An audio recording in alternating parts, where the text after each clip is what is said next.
ভবানী ঠাকুর এখন এখানে নেই। উনি ফিরে এলে তোমার ব্যাপারে যা সিদ্ধান্ত নেওয়ার নেবেন, কিন্তু তার আগে আমরা তোমার কিছু পরীক্ষা নেব, কঠিন পরীক্ষা। সেই পরীক্ষা দিয়ে আমরা তোমাকে যাচাই করব যে তুমি কতটা সক্ষম। বেশ, আমি যে কোনো পরীক্ষার জন্য তৈরি। ভবানী ঠাকুর আমায় বলেছেন দেশের কাজে লাগতে। দেশের কাজে যোগ দেওয়া এত সহজ কথা নয়। আগে তুমি পরীক্ষায় উত্তীর্ণ হও, পরের কথা না হয় পরেই ভাবা যাবে। জীবনটাই তো একটা পরীক্ষা। সারাটা জীবন ধরে শুধু পরীক্ষায় দিয়ে যাচ্ছি, একের পর এক পরীক্ষা।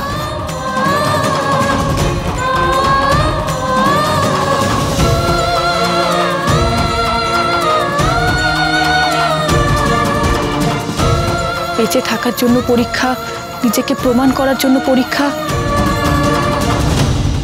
তাই নতুন করে পরীক্ষা দিতে আমি আর ভয় পাই না।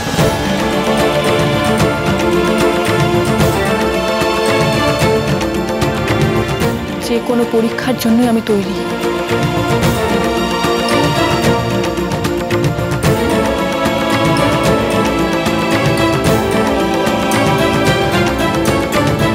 আমি কিছুতেই দেব না। করছোটা কি? চিঠিটা দাও। মুছে দেব প্রফুল্লর শেষ স্মৃতিচিহ্নটুকু। ভালো হবে না কিন্তু। ওই চিঠিটা আমার, ওতে তোমার কোনো অধিকার নেই। চাই না এই চিঠির অধিকার। আমার সত্তরের চিঠি নষ্ট করে দেব। মরব সে পিছু ছাড়বে না। না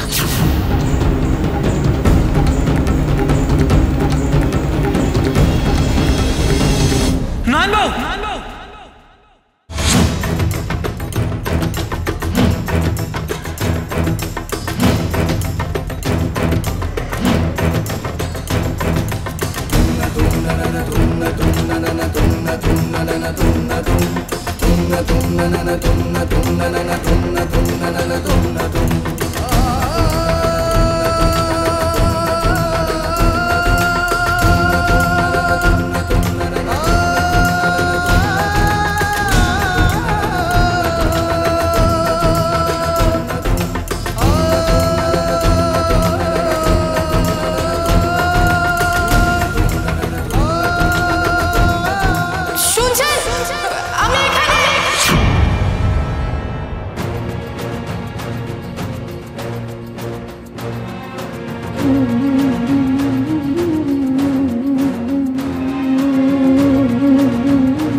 ব্রজ কি করছো? কি ব্রজ, ছেড়ে দাও, হাত পুড়ে যাবে তোমার। কি করছিস এটা?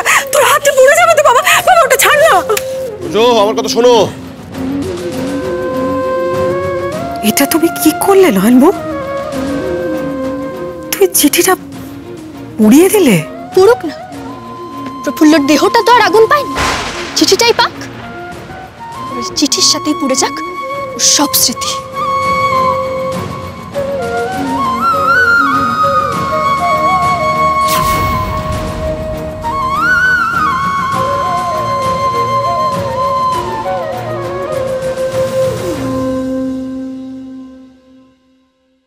ফেলে দে দাদু ভাই, ফেলে দে, ফেলে দে ওটা। তোর হাত পুড়ে যাবে দাদু ভাই, ফেলে দে।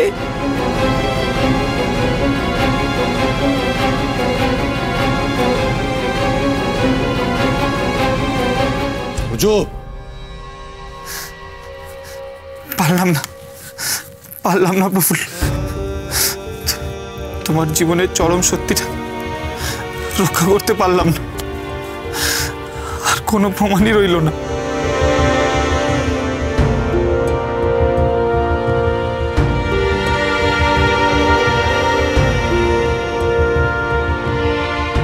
তোমার জন্ম বৃত্তান্ত পুড়ে ছাই হয়ে গেল। আমি আর কিভাবে প্রমাণ করব যে তুমি কুলোটা মায়ের মেয়ে নও?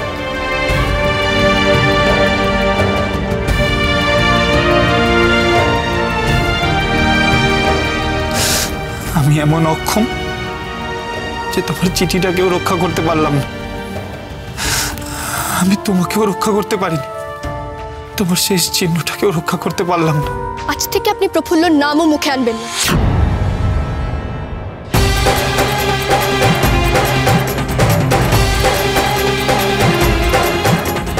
গল্প শেষ। এই সংসার আজ থেকে আমার, শুধু আমার একার।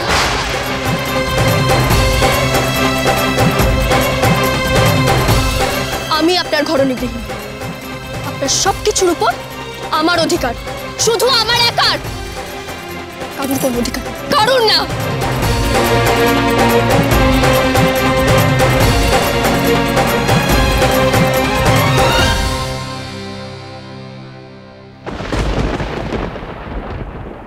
ঠিক বলেছো তুমি, তুমি আমার ঘরণী গৃহিণী। আজ থেকে আমার সবকিছু তোমার, বাড়ি ঘর সম্পত্তি সব তোমার, একা তোমার, শুধু আমি তোমার নই। থাকো থাকো তুমি তোমার ঘর দোর সম্পত্তি সব নিয়ে, কিন্তু তুমি আমাকে আর কোনো দিনও পাবে না, কোনো দিনও না। আমি তোমার সঙ্গে আর এ বাড়িতে থাকবো না। ব্রজ, ব্রজ বাবা, তুই এটা কি কথা বলছিস? না না, তুই যে আমার একটা সন্তান বাবা, আমার মুখের পাঁজর, তুই এ বাড়ি ছেড়ে কোথায় যাবি? না মা, প্রফুল্ল আমার ভালোবাসা, আমার সব। প্রফুল্লকে হারিয়ে ওর পরিচয়টুকু বুকে আগলে বেঁচে থাকতে চেয়েছিলাম, কিন্তু সেটাও হতে দিল না আমার ঘরণী গৃহিণী।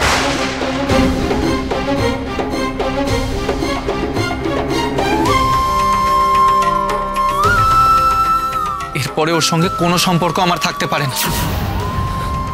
ছি ছি নয়নবাবু, তোমার বুকে এত ঘৃণা, এত বিদ্বেষ প্রফুল্লর প্রতি।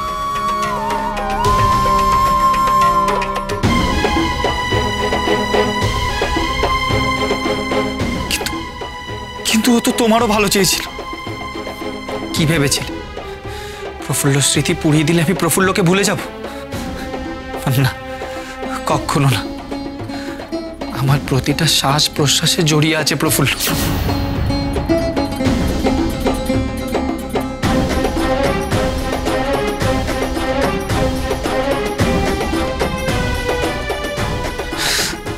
যতদিন না আমার শ্বাস প্রশ্বাস বন্ধ হচ্ছে, আমি প্রফুল্লকে ভুলতে পারবো না, কোনো দিন ভুলতে পারবো না। প্রফুল্ল আমার স্ত্রী, কিন্তু আমি তোমার স্বামী নই। আমি তোমার সঙ্গে কোনো দিনও থাকবো না, কোনো দিনও না। ব্রজ, ব্রজ, ব্রজ যাচ্ছি বাবা, আপনি এখনো দাঁড়িয়ে রয়েছেন, আমার ছেলেটাকে আটকান না। ব্রজ শোনো, ব্রজ যেও না, পাগলামি করো না। আমার ব্রজ, আমার কথা শোনো।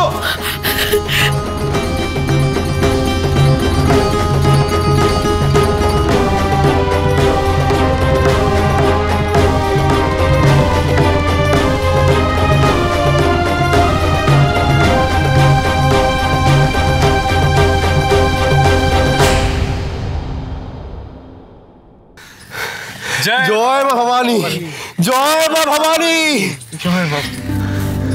মা ভবানী রক্ষে করেছে। সর্দার যে এত তাড়াতাড়ি ভালো হয়ে যাবে ভাবতে পারিনি। হ্যাঁ, তুমি ঠিকই বলেছ। আমাদের কপাল ভালো যে প্রফুল্ল মা ছিলেন,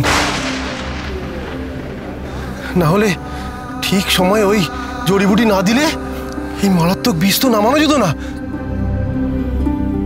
প্রফুল্ল সে কে? সর্দার ওই নতুন মেয়েটাকে, যাকে ভবানী ঠাকুর আশ্রয় দিয়েছেন, ওকে আটকাতে গিয়ে তো তুমি দিবার তীরে ওই যে নাম করতে করতে এসে পড়েছে। এখন কেমন আছো সর্দার? শরীরে আর কোনো কষ্ট নেই তো? আমি ঠিক আছি নিশি, আমি সেরে গেছি। তবে এই সেই নিশি? আপনার নাম প্রফুল্ল?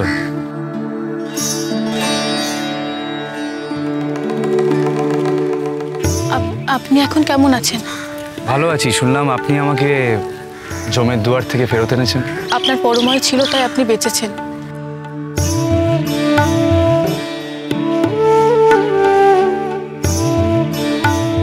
আমার এবার কতটুকু ক্ষমতা, আমি আমার কর্তব্যটুকু করেছি মাত্র। তবু আমি কিন্তু জানি না আপনাকে কিভাবে ধন্যবাদ জানাবো।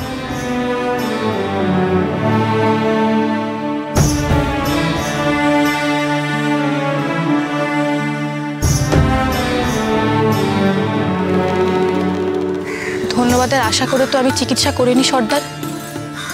আর আমি বিষ নামানোর জড়িবুটিটা জানতাম, তাই তার সাহায্য নিয়েছি।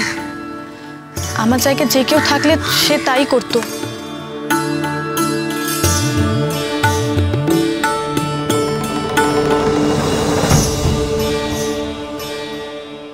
মানুষ মানুষের বিপদে কাজে না এলে সে কিসের মানুষ? বাহ, খুব সুন্দর বললেন তো কথাটা। মানুষ মানুষের বিপদে পাশে না দাঁড়ালে কিসের মানুষ। জানেন, ভবানী ঠাকুরও না একই কথা বলেন।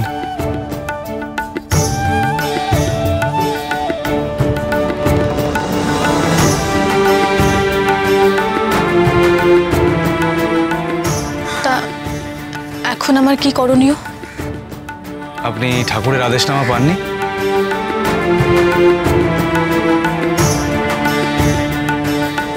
অনন্ত, যা। আমি ওকে ইতিমধ্যেই ঠাকুরের আদেশ জানিয়েছি। দেখুন প্রফুল্ল, ঠাকুর আসলে আপনার শপথ হবে। তার আগে আমরা যেভাবে বলবো আপনাকে সেইভাবেই চলতে হবে। প্রয়োজন হলে আপনি আদেশনামা পড়ে দেখতে পারেন।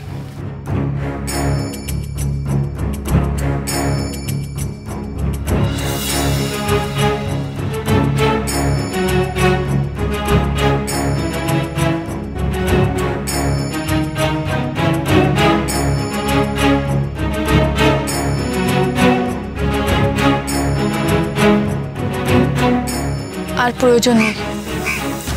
আমি দলের সমস্ত নিয়ম মানতে প্রস্তুত, আর যে কোনো পরীক্ষা দিতেও প্রস্তুত। আমি বাবার আদেশ মানব, কিন্তু কারো আজ্ঞাবহ হয়ে আমি চলতে পারবো না।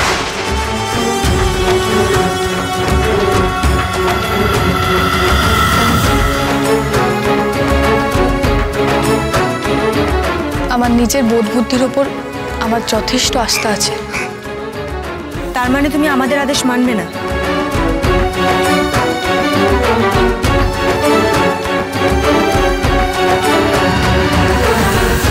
ওই যে বললাম, আমি বাবার আদেশ ছাড়া আর কারো আদেশ মানব না। তবে তোমরা যা যা পরীক্ষা নেওয়ার নিতে পারো।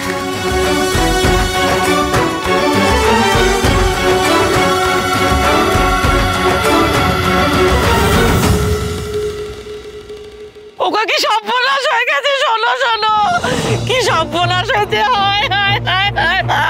তুমি এরকম হা হুতাশ কেন করছো বলো তো? বাতাস কি দিচ্ছে? তাই বাতাস পেলি? বাতাসটা হায় হায়, ওই যে শয়তান জমিদার জয়রাম সিংহ লেটার নিয়ে এসেছে, মন্দিরে হরণ করেছে। তুমি এরকম করলে কি করে হবে? বলতে হবে তো কোথায় হরণ হয়েছে, কি হরণ হয়েছে সেগুলো বল। হরণ? কানের মাথা গেলি নাকি? চরণ কিসের হরণ? হরণ মায়ের মুকুটের থেকে রক্তমুখী নীলা হরণ করে নিয়ে গেছে। কি? জয়রাম সিংহের এত সাহস যে ভবানী মায়ের গয়না লুট করে?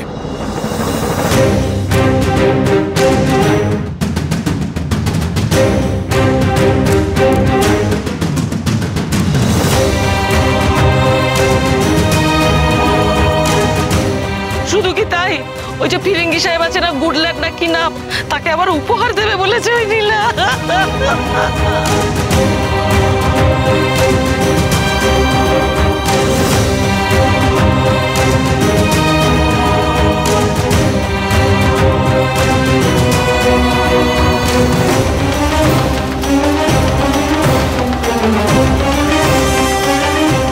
এভাবে আমাদের দেশের সম্পদ কিনা একজন সাহেবকে তুলে দেবেন, এমন কথা উনি ভাবলেন কি করে?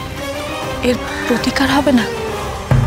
যে পবিত্র মায়ের মন্দিরে মা ভবানী বিরাজ করেন, আর সেই মায়ের চরণে ভবানী ঠাকুর রোজ ভক্তি ভরে অঞ্জলি দেন, সেই মায়ের মুকুট কিছুতে এভাবে ইংরেজদের হাতে চলে যেতে পারে না। জমিদার পারে না এমন কোনো কাজ নেই প্রফুল্ল। গরিব প্রজাদের রক্ত চুষে সেই ধন সম্পত্তি সাহেবদের পায়ে গিয়ে ভেট চড়ায়। ও আসলে ইংরেজদের দালাল, কিন্তু এবার ইংরেজদের তোষামত করতে গিয়ে মারাত্মক ভুল করেছে। এবার জয়রাজ পাবে তার উপযুক্ত শিক্ষা। ভিক্ষা? না না, ও কাউকে ভিক্ষা দেয় না, মহাশয়তান। আরে দিন দরিদ্রকে কানাকড়ি পর্যন্ত দেয় না। ও মায়ের নীলা কি ফেরত দেবে বল? এই বুড়িকে নিয়ে তো মহা জ্বালা, কোনো কথাই কানে শুনতে পায় না। কে কানে শুনতে পায় না? কে? আমি?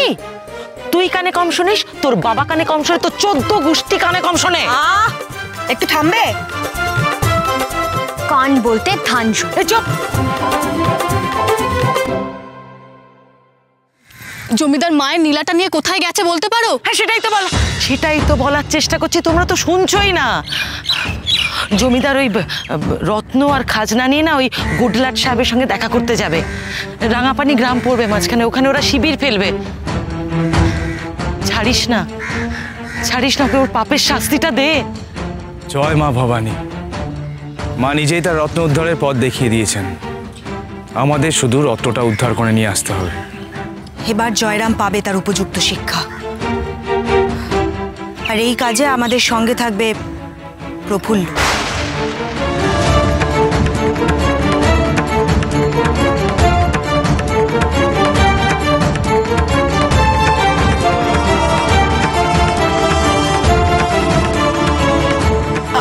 আমি? হ্যাঁ তুমি যাবে আমাদের দলের সঙ্গে।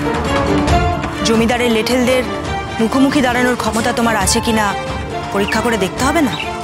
না নিশি, বড় বেশি ঝুঁকি নেওয়া হয়ে যাবে। প্রফুল্ল এই ব্যাপারে কিছুই জানেন না, তাছাড়া জমিদারের লেঠেলরা যদি প্রতিরোধ করে তাহলে চূড়ান্ত লড়াই হবে।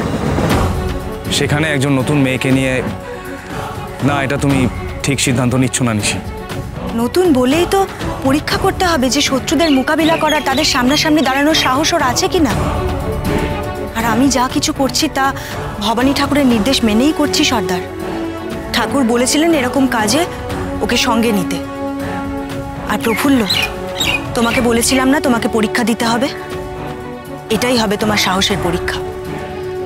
বেশ, তবে তাই হবে। আমি যে পথে ব্রতী হয়েছি সে পথে পথ চলতে গিয়ে যদি মৃত্যু আসে, তাহলে তা আমি হাসি মুখে বরণ করে নেব।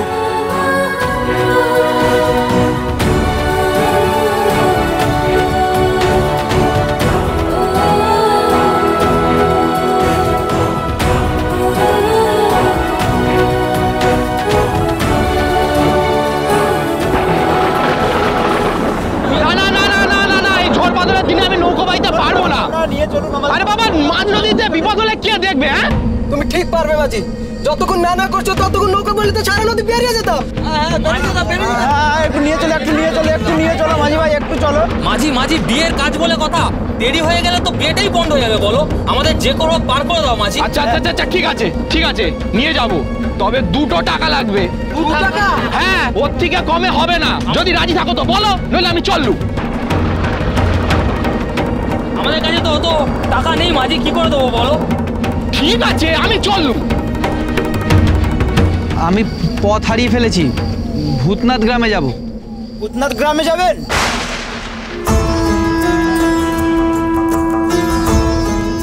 না, ঘরে ফিরবো না। ঘরে তো খালি অশান্তি আর অশান্তি, তার চেয়ে বাইরে থাকাই ভালো। আমি বরং শিকারপুর জঙ্গলে চলে যাই। প্রফুল্ল তো সেখানেই থাকতো। যদি প্রফুল্ল আবার সেখানে কোনোদিন ফিরে আসে। ও বাবা, ভূতনাথ গ্রামে যাবেন? সে তো না, ভূতনাথ গ্রামে নয়। আচ্ছা, আপনারা কি কেউ বলতে পারেন শিকারপুর জঙ্গলে যাব কি করে? সে তো নদীর ওপারে, তবে ওপারে গেলে তবেই তো পথ বলে দিতে পারবো। দেখুন না, আমরা সবাই ওপারে যাব, কিন্তু মাঝি বলছে 2 টাকা না দিলে আমাদের ওপারে নিয়ে যাবে না। এ তো অন্যায়, জুলুম। বলুন, এই ঝড় জলের দিনে বেশি পয়সা না দিলে যেতে পারবো নি। ব্যাস। আচ্ছা, আমি তোমায় 2 টাকা দেবো। নিয়ে চলো না ভাই আমাদের সকলকে নদীর ওপারে। আচ্ছা, ঠিক আছে, চলেন, আপনারা চলেন।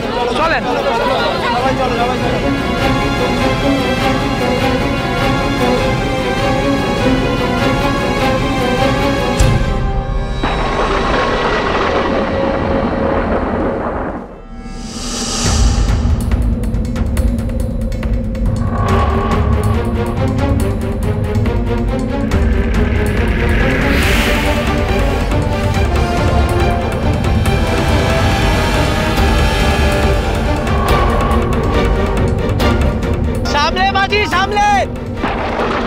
খাবার চর্চা আরো বেড়ে গেল। তুমি হালটাকে শক্ত করে ধরে দেখো। রক্ষা করো মধুসূদন, রক্ষা করো। ঠিক করে পারো, পাড়ের দিকে নৌকো নিয়ে চলো, নইলে যে কোনো সময় নৌকো ডুবে যেতে পারে। সাবধান।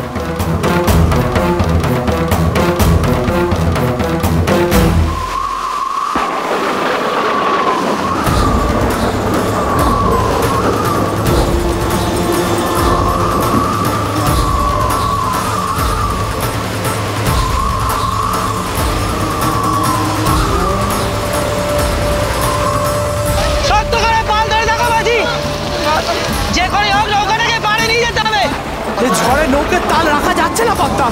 এ নৌকো পাড়ে ফেরানোর আগেই ডুবে যাবে। আপনি বরং ঝাঁপ মারুন, ছাত্রে অন্তত পারলে পৌঁছে যাবেন। আর কিছু করার নেই, নৌকো ডুববেই, শুধু সময়ের অপেক্ষা। কি করি এখন, কি করি?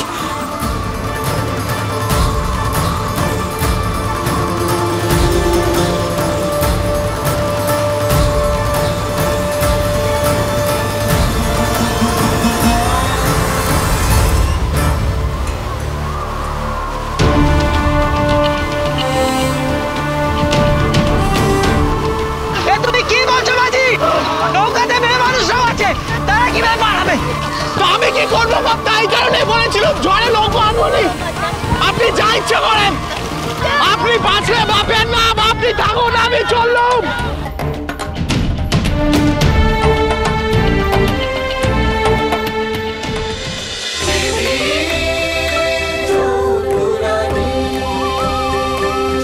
cholo, cholo, cholo, cholo, paltai.